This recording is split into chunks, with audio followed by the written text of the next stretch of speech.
Друзья, всем привет! Долгое время меня окружала тема аниме-волейбол, но я все никак не мог даже начать просмотр этого произведения.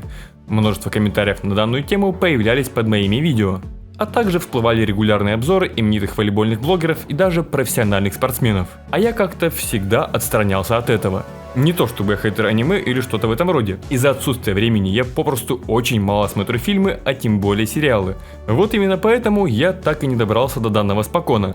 Спокон — это жанр аниме или манги со спортивным уклоном. И вот лишь в 2022 году я решил посмотреть, что же это за аниме-волейбол. Потому что, судя по восторженным отзывам зрителей, это должно быть что-то эпичное. Это аниме не только приковало к себе внимание, но и резко увеличило популярность самого спорта в целом, причем не только в Азии, но и по всему миру. А это повлекло за собой огромный приток детей, что просто начали ломиться в волейбольные секции. Так что в этом видео я расскажу, что это за аниме, если вы еще его не смотрели, а также буду делиться своими эмоциями от просмотра, и также попробую проанализировать техническую составляющую спортсменов из данного мультипликационного произведения.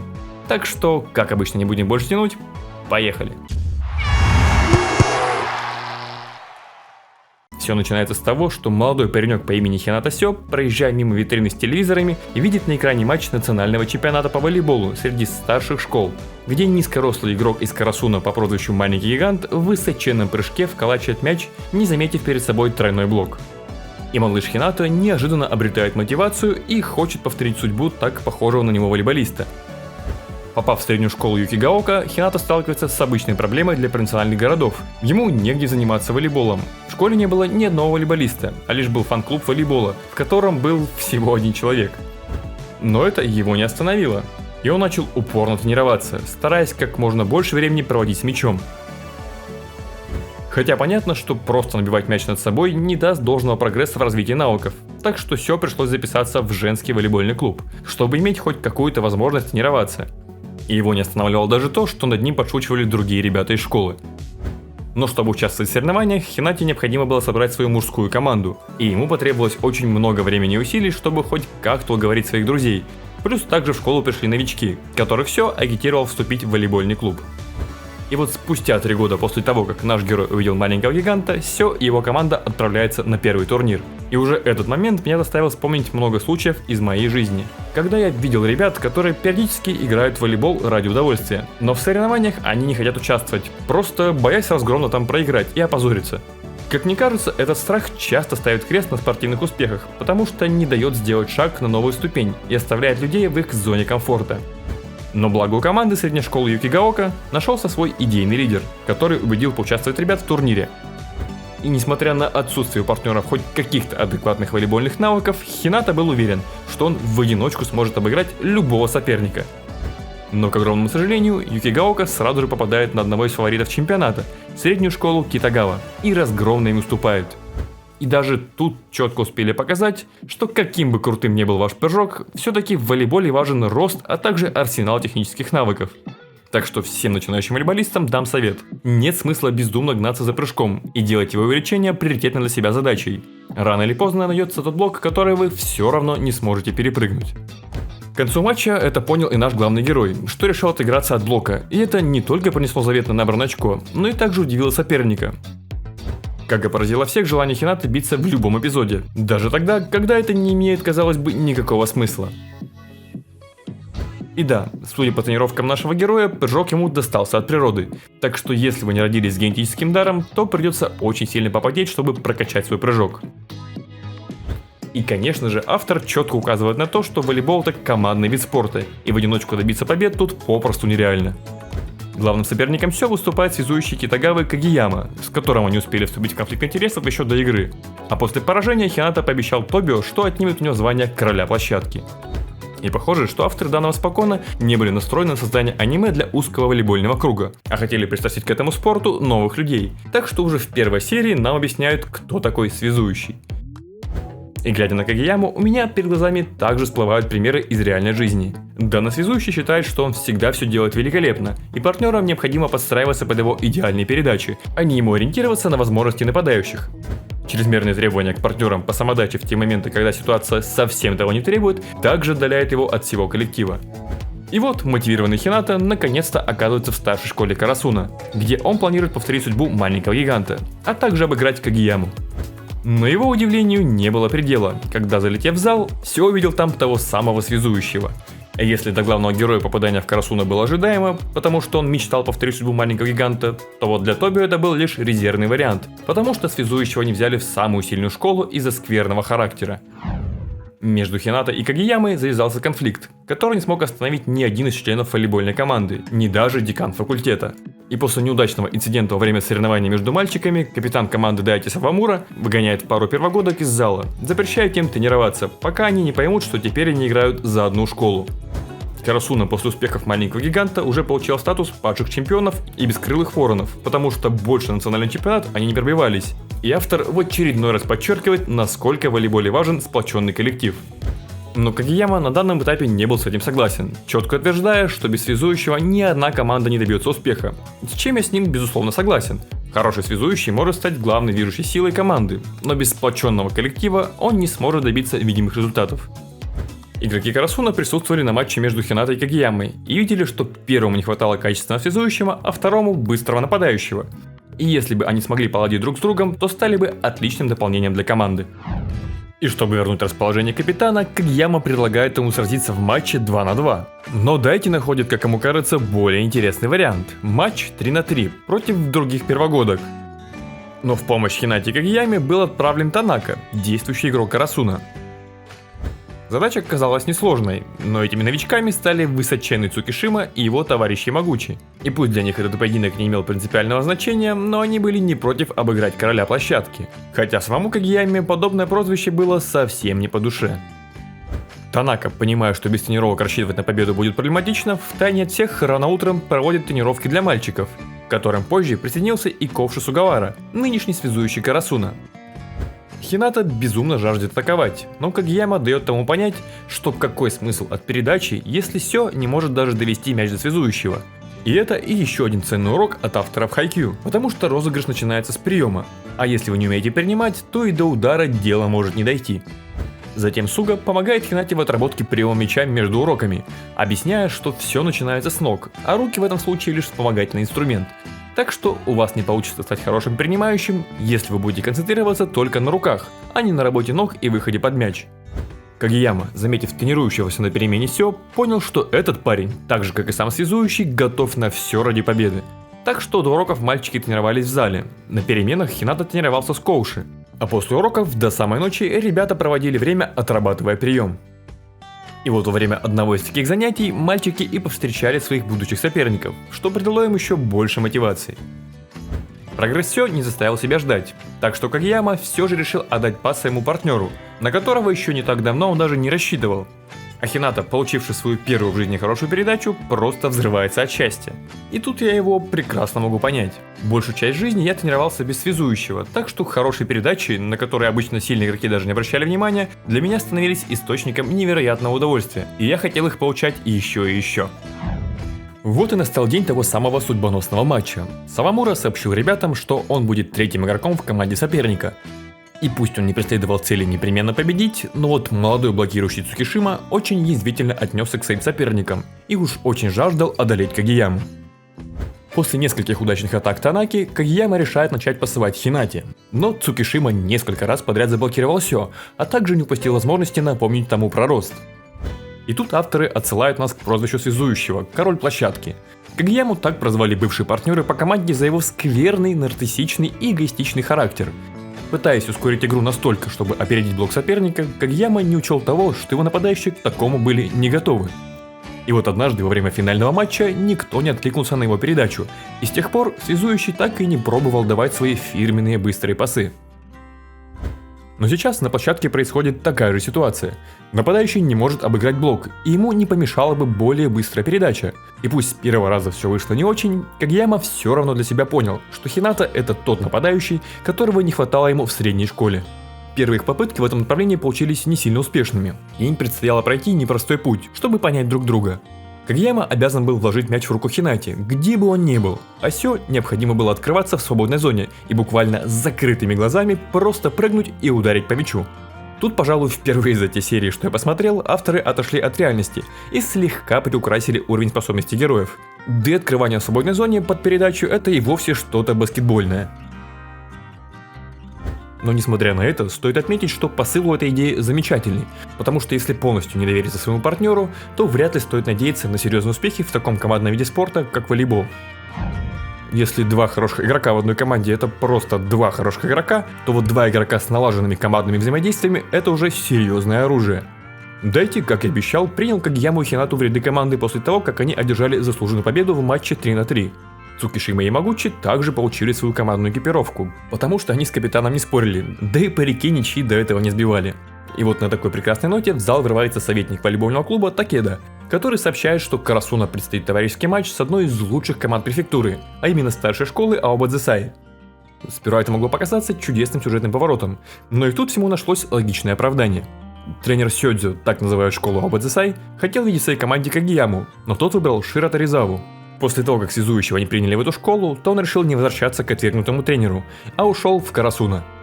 Так что таким образом тренер Сёдзю решил посмотреть на заветного связующего, поэтому присутствие Кагиямы на площадке в этом матче было обязательным. Чтобы более продуктивно подготовиться к матчу, Дэти решил заранее озвучить состав команды, а авторы не упустили возможности нас познакомить с основными волейбольными позициями. Связующий – это игрок, который управляет нападением. Доигровщик – многосторонний и сбалансированный игрок, через которого проходит большая часть атак. Блокирующий игрок, чья задача блокировать атаки соперника, а также проводить молниеносные атаки, тем самым концентрируя на себе внимание блокирующих соперника. И вот в роли приманки и должен был в предстоящем матче выступить Хината, но это определенно должно было стать для Карасуна проблемой на блоке. Ведь и тут нам объяснят, что для блокирующего рост важнее прыжка, потому что высокий игрок быстрее достигнет нужной точки.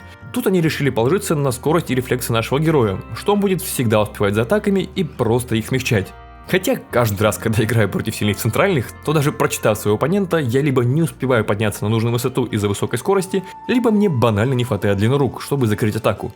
Так что если все не сложится идеально, то шансов на успех тут не так уж и много.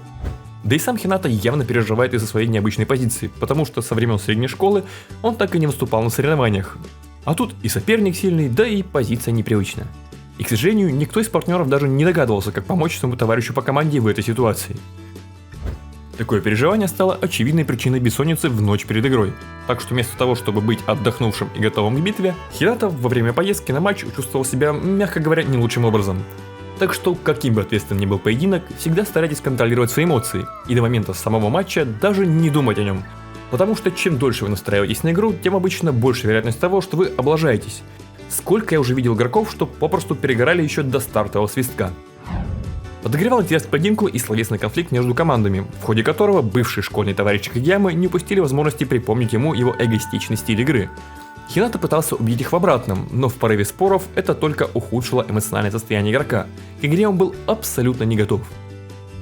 Все ошибался там, где этого даже не стоило делать. Брал на себя чужие мячи, залезал в сетку и ошибался на подаче. Апогеем должно было стать попадание мячом в голову Кагияме на сетболе, что предвещало уход Хинаты на скамейку запасных. Но Кагияма достаточно спокойно на это отреагировал, так что и все понял, что бояться теперь уже нечего, и можно сосредоточиться на игре. Особенно с этим помогла и мотивирующая речь Танаки. Все прекрасно понимали, что Хината далеко не самый лучший игрок, но при этом ему доверяли и были готовы отстраниться от результата, чтобы паренек мог раскрыть свой потенциал на полную. И Хината был в восторге, что наконец-то стал частью настоящей команды. И я не могу с этим не согласиться. Играть в крутом коллективе – это незабываемые эмоции. И только в хорошей команде сильный игрок может раскрыть свой потенциал на максимум. Так что никто и подумать не мог, что такая неопытная, несыгранная команда сможет удивить более мастеровитого соперника. И тут неожиданно выясняется, что все это время у Сэйдзио играл резервный связующий. Основной связующий и капитан команды Айкава был травмирован. Хотя потом он пришел, и он был готов выйти на площадку, что выглядело достаточно странно, ну да ладно. Кагияма с Айкавой был знаком не понаслышке, и именно он был примером для связующего Карасуна в плане атаки и подачи. Так что Айкава после хорошей разминки, о важности которой, кстати, авторы не забыли напомнить юному зрителю, вышел на усиление подачи. И Сэйдзио с счета 20-24 практически смогли отыграться, но все же за счет того самого смягчения на блоке и быстрой атаки Хинаты, Карасуна побеждает в этом матче. И похоже, что события, произошедшие за последние недели, сильно изменили Кагияму, и его бывший партнер по команде Кендаити и поверить не мог, что связующий переживает теперь не только за себя, а за всю свою команду. Акава в своей подаче указал на слабые места Карасуна, так что для удачного выступления на предстоящем турнире команде было необходимо усердно работать над приемом и защитой. Но без хорошего тренера эта задача была практически невыполнима. И тут выясняется, что к работе должен вернуться легендарный тренер Карасуна Акай. А также в команду вернулся и Нишиноя по прозвищу Божественный Хранитель, что по факту оказался даже ниже Хинаты. Но несмотря на это, в коллектив все равно требовались новые игроки, потому что без либера и диагонального хорошая команда не сможет существовать. Ребята поинтересовались, а почему же Нишиноя, что учился в достаточно сильной школе, поступил именно в Карасуна? На что поступил достаточно жизненный ответ. Это место обучения находилось рядом с домом, да и форма тут красивая, особенно у девочек. Что в этом жизненного? Нередко можно заметить, что дети выбирают не перспективное место обучения с какими-то будущими вариантами для продвижения по жизни, а просто что-то комфортное и не сильно удаленное от дома. Хината, глядя на отличный прием Нишинои, понимает, что он играет на позиции либера. Все просит того, чтобы он научил его принимать мяч, ведь по его мнению это самый важный элемент волейболя. И тут я с ним согласен. Также Хината рассказывает Нишиною про его прозвище «Божественный страж», чему либера был, мягко говоря, приятно удивлен. Так что после такой пламенной речи Нишиной не смог отказать Хинате и согласился его тренировать. Тут авторы нам объясняют, кто же такой либера в волейболе. Либера — это игрок, который специализируется на оборонительных действиях, и чтобы улучшить прием и защиту команды, они меняются с центральными блокирующими задней линии. Нередко бывает так, что либера может быть эмоциональным стержнем команды, так что если вы не только хороший защитник, но при этом и харизматичная личность, то вам будут рады в любом коллективе. Поэтому, какого бы вы роста не были, если вы хотите играть в волейбол и горите этой игрой, то вы всегда сможете найти способ принести пользу команде. Да, возможно, вы не станете профессиональным игроком, но это не всегда самое главное. А как по мне, главное — это получать удовольствие от любимого дела. Тем временем Суга пытался убедить вернуться в команду лучшего игрока Карасуна Асахи, но бывший лидер школьной команды был непреклонен. Потому что, как это бывает в жизни, Асахи устал от волейбола и его глаза уже не горят привычным блеском при виде волейбольного мяча. И пусть никаких физических травм у него нет, но душевные проблемы порой могут также стать серьезной проблемой для спортсмена. В одном из ключевых матчей все атаки Асахи блокировались, а из-за того, что всю вину он всегда взваливал на себя, психологически он не смог справиться с той ношей и решил завязать с волейболом. По старой доброй традиции, Такеда врывается в зал с очередной порцией хороших новостей. Помимо объявления тренировочного сбора, в конце Карасуна должны были сыграть в товарищеском матче с командой из Токио, Никомой. Раньше эти поединки происходили регулярно, и им даже дали название «Коты против воронов. Битва на мусорной свалке». Звучит достаточно сомнительно, но да ладно. Все портил лишь тот факт, что Нишиной оказывался играть без Асахи, так что Хината и Кагияма решили еще раз попробовать убедить доигровщика вернуться в команду. Вдохновляющая история Сё показалась Асахи очень знакомой, и он принял глубоко к сердцу каждое слово первогодки. А Кагияма в свою очередь подчеркнул, что победа добивается лишь команда, что не так давно он и сам не понимал. Так что если вы и проиграли, то должны разделить это неприятное состояние вместе, а не пытаться взвалить всю вину на себя. И похоже, что слова новичков смогли достучаться до Асахи, и тот потихоньку стал вспоминать, за что же он все-таки любил волейбол. Он переживал, что Суга и Нишиноя не примут его обратно, но те, наоборот, только и ждали его возвращения. Хотя странно было так думать про Суга с учетом того, что он уже приходил за Асахи в школу. В поисках тренера Такеда несколько раз безуспешно пытался убедить Укая вступить в эту должность. Этот персонаж периодически появлялся в роли продавца на рынке. Куна не интересовала тренерская должность, но предстоящий тренировочный матч против Никомы резко изменил его позицию по этому вопросу, потому что он не мог позволить, чтобы его преемники проиграли в таком принципиальном для него поединке. Для команды это стало настоящим шоком, ведь они считали, что это просто продавец из магазина, а не внук легендарного директора Укая, да еще и волейбольный тренер. Кун сразу же организует спарринг для своих новых подопечных с командой района Карасуна, где он планировал проверить текущий уровень молодых игроков. Правда, в полном составе не удалось собрать команду района, так что Суга, Асахи и Нишиноя выступят против текущей команды школы Карасуна в более-менее привычном для себя сочетании. Но с тех пор прошло уже достаточно много времени. Пусть Суга и Нишиноя все еще прекрасно ладили вместе, но Асахи никак не мог прийти в себя после той ужасной игры, что послужило причиной конфликта с либеро. Только в отличие от Асахи, Суга и Нишиноя не взваливали всю вину на своего лучшего нападающего в тяжелые моменты и были готовы всегда ему помочь. А игрок, ощущающий искреннюю поддержку от своей команды, всегда способен на нечто большее, нежели чем он сможет добиться в одиночку. Так что похоже, что все обиды были забыты и можно было вновь приступать к тренировкам. Важно понимать, что защита, а в том числе и страховка, это очень важные элементы в волейболе. Да, абсолютно все мячи невозможно спасти, но каждый оставленный в игре мяч лишает уверенности соперника, а каждая удачная страховка добавляет уверенности вашим нападающим. Новый тренер Карасуна был поражен взаимодействием Кагиямы и Хинаты. Для него их игра казалась очень необычной, потому что никаких сигналов связующий не делал, как не делал никаких запросов и нападающий, да даже голосовых команд не последовало, хотя при этом все у них получалось идеально. Но несмотря на гениальность Кагиямы, ему придется постараться, чтобы заслужить доверие у Кая. И тут же зрителям прилетает небольшой совет от связующего. Если вы хотите, чтобы ваш блок был более удачным, то нужно стараться переносить руки на сторону соперника, а не просто оставлять их прямо. И ни в коем случае не забывайте про концентрацию. Если вы не будете максимально сфокусированы на эпизоде, то вы не только можете проиграть мяч, но и также получить этим мячом по лицу. Потому что в этот раз Хинат решил на площадке помечтать, как бы было здорово быть таким же высоким и сильным, как Асахи. И такие мысли наверняка посещали любого низкорослого волейболиста. Но, к сожалению, в этом плане волейбол достаточно жесткий вид спорта. Никто не сделает вам скидку на то, что вы ниже, моложе, слабее или что-то еще. Здесь нет ростовых и весовых категорий, так что если ты хочешь сражаться на равных с высокими игроками, придется попросту играть лучше, чем они, невзирая на все физические различия. Да, возможно, вы не станете лучшим игроком, но если вы будете справляться с возложенными на вас задачами, то ваша команда будет побеждать, а это куда важнее, чем эта временная слава. Я уже и сам смирился с тем, что я не могу регулярно вколачивать мяч в площадку или чисто обыгрывать групповой блок.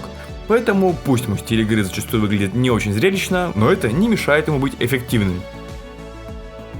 Далее от мотивационной части переходим к теоретической. Авторы нас знакомят с планирующей подачей. Пусть она не выглядит так же устрашающе, как силовая, но при правильном исполнении эффективность у нее может быть существенно выше, особенно на любительском уровне. Непредсказуемая траектория зачастую может стать большей проблемой, чем сила. Так что именно проблемы в приеме и стали причиной поражения в товарищеском матче. Поэтому новичкам Карасуна предстояло еще очень много работать над этим элементом. Эта игра принесла много новых позитивных мыслей, и с новыми силами они были готовы продолжать тренироваться в надежде на новые большие победы.